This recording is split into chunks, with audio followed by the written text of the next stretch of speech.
धूपपुर गांव में रमेश का नाम मेहनत, सच्चाई और जिम्मेदारी के साथ लिया जाता था। मगर उसी घर की दहलीज के भीतर एक ऐसी ढीलापन भरी आदत पल रही थी जो धीरे धीरे सुख को चाटने लगी थी। गीता, सूरज सिर उठाने लगा है। मैं खेत जा रहा हूं। कम से कम उठकर चूल्हा जला दो, पानी भर लो और आंगन तो समेट दो। रोज रोज यही हालत देखकर मन बैठ जाता है। अरे इतनी भी क्या जल्दी है? खेत बागे नहीं जा रहे, थोड़ा आराम से भी तो जिया जाता है रमेश। सुबह सुबह बस काम काम काम, आदमी थक नहीं जाता क्या?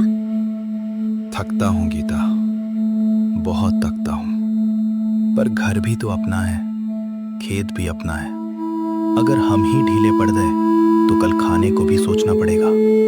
मेहनत आज करनी पड़ती है, तभी कल चैन मिलता है। तुम्हें तो हर बात में चिंता ही चिंता दिखती है। एक दिन बर्तन पड़े रह गए तो कौन सा आसमान टूट पड़ा? गांव की औरतें भी तो कभी आराम करती होंगी। रमेश ने जवाब देने से पहले एक लंबी सांस ली। उसे मालूम था, बात समझाने से ज्यादा मुश्किल आदत बदलवाना होता है।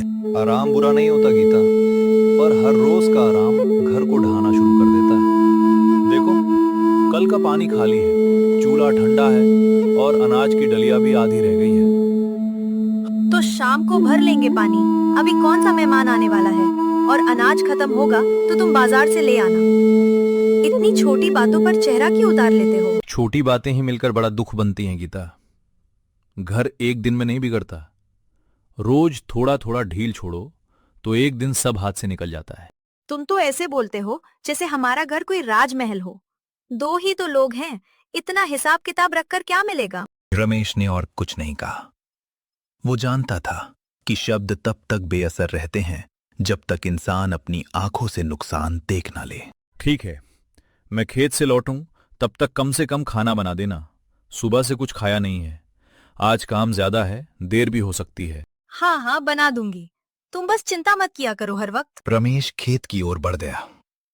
उसके कदम मजबूत थे, मगर मन के भीतर एक अनकही थकान हर दिन थोड़ी और गहरी होती जा रही थी। धरती भी अजीब है, जितना पसीना दो उतना साथ देती है। काश इंसान भी जिम्मेदारी की कीमत ऐसे ही समझ पाता। दोपहर सिर पर आ गई, लेकिन रमेश ने काम नहीं रोका। उसे उम्मीद थी कि घर लौटेगा तो शायद आज कुछ बदला हुआ मिलेगा।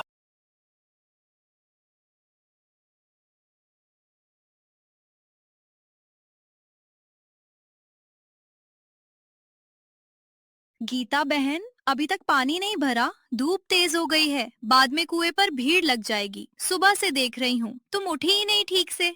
अरे शांता, तुम तो बस लगी रहती हो काम में। मैं अभी चली जाऊंगी, पहले जरा बदन सीधा कर लूं। बदन सीधा करते करते घर टेढ़ा हो जाता है गीता। रमेश अच्छा आदमी है, पर अच्छे आदमी भी अंदर से टूट जाते हैं। सब कुछ एक पर छोड़ना ठीक नहीं।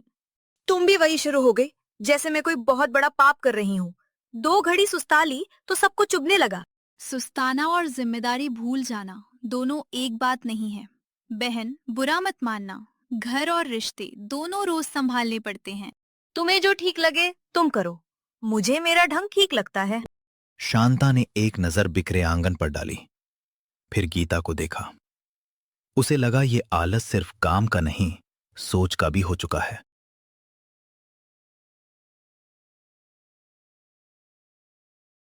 उधर खेत में रमेश की भूख अब चुभन बन चुकी थी। सुबह का वादा उसके मन में बार बार लौट रहा था।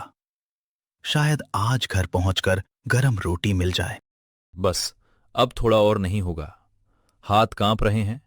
घर जाकर 2 कौर खा लूं, फिर शाम तक काम संभल जाएगा।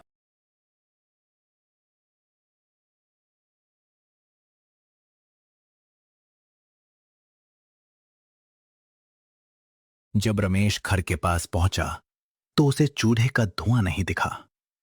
आंगन वैसा ही बिखरा था जैसे सुबह छोड़कर गया था। गीता, अभी तक कुछ नहीं हुआ?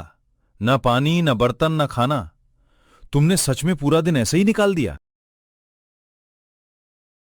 मैं वो जरा तबीयत ढीली लग रही थी, सोचा था थोड़ी देर में कर लूंगी। तुम भी अभी आ गए, इतनी जल्दी लौट आए खेत से? जल्दी? दोपहर ढलने लगी है गीता। मैं सुबह से भूखा हूं। धूप में जलता रहा और यहां एक चूल्हा तक नहीं जला। आखिर मैं अकेला कितना संभालूं? तो क्या मैं जानबूझकर कर रही हूँ? हर बात का दोष मुझ पर मत डालो। कभी इंसान का मन भी नहीं करता काम करने का। मन नहीं करता, मेरा भी कई बार नहीं करता, लेकिन अगर मैं भी मन के भरोसे बैठ जाऊं तो ये घर आज ही भूखा सोएगा। जिम्मेदारी मन से नहीं, समझ से निभाई जाती है। घर की हवा अचानक भारी हो गई। पहली बार रमेश की आवाज में सिर्फ थकान नहीं, टूटन भी सुनाई दे रही थी। इतना ही बुरा लगता है तो किसी और से करवा लो काम। मैं नौकरानी बनकर नहीं जी सकती। नौकरानी? मैंने तुम्हें कभी नौकरानी नहीं समझा गीता। मैं तो तुम्हें अपना सहारा मानता रहा, और शायद यही मेरी सबसे बड़ी भूल थी।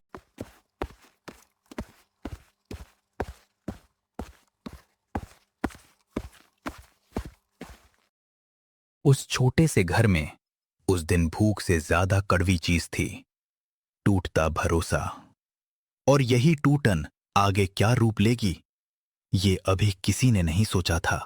अगर आज भी कुछ नहीं बदला तो शायद कल सिर्फ घर में ही रिश्ता भी संभालना मुश्किल हो जाएगा।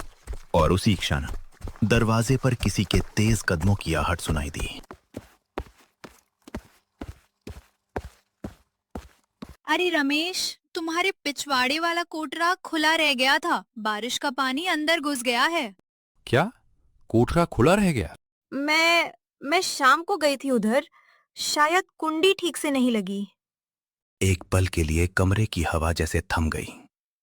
जो बात अभी तक सिर्फ तकरार थी, अब नुकसान बनकर सामने खड़ी थी। चलो अभी देखना पड़ेगा, जितना बच सके बचा लें।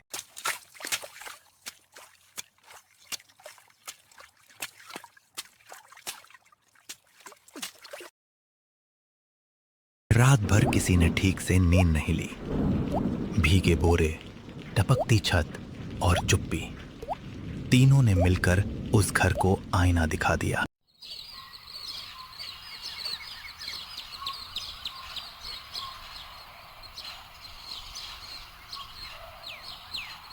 अगली सुबह पहली किरण के साथ रमेश ने बिना एक शब्द ज्यादा कहे गीता को फिर उसी कोठरी में बुलाया।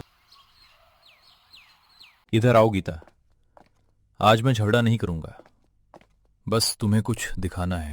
क्या दिखाना है? ये देखो, ये वही गेहूं है जो मैं पिछले हफ्ते मंडी से उधार में लाया था। आधा अब अंकुराने लगा है, आधा सड़ जाएगा। ये आलू खराब हो गए, ये दाल में नमी घुस गई, मसाले भी सील गए। ये सिर्फ सामान नहीं है गीता, ये हमारी कमाई है। रमेश की आवाज में आज आरोप नहीं था। वही बात जो गुस्से में ताना लगती, अब सच बनकर सामने रखी थी। इतना सब खराब हो गया? हाँ, और ये एक दिन की गलती नहीं होती। छोटे छोटे टाले हुए काम ऐसे ही मिलकर घर का पेट काटते हैं। मैंने सोचा था बाद में कर लूंगी। हर बार यही सोचा। बाद में का मतलब घर में अक्सर कभी नहीं होता। खेत, अनाज, चूल्हा, पानी, ये इंतजार नहीं करते।